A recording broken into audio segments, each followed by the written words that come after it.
પહેલાના સમયમાં ઋષિ મુનિઓ એવા પણ આશીર્વાદ આપતા કે પશ્યમ શતમ શરદ અથવા તો જીવમ શતમ શરદ, એટલે કે 100 શરદ ઋતુ સુધી જુઓ અને 100 શરદ ઋતુ સુધી આપ આયુષ્ય ભોગવો.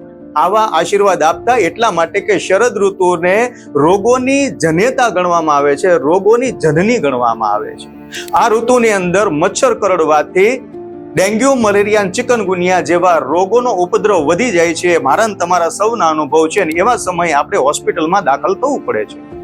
પણ આયુર્વેદના ભેષજ્ય રત્નાવલી નામના ગ્રંથની અંદર મચ્છર કે માખી કરડવાથી કે કોઈ આવા કીટક કરડવાથી આપણને જો તાવ આવે છે તો એને કીટક જ્વર કહેવામાં આવ્યો છે.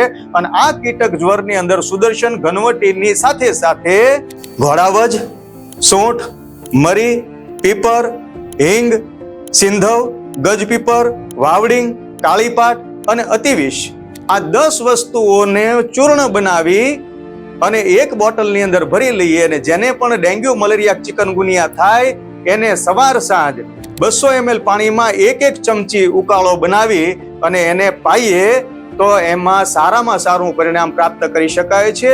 હોસ્પિટલમાં લગભગ દાખલ થવું નહીં પડે, દાખલ થવું પડશે તોય આ રોગની ભયંકરતા ખૂબ ઓછી રહેશે.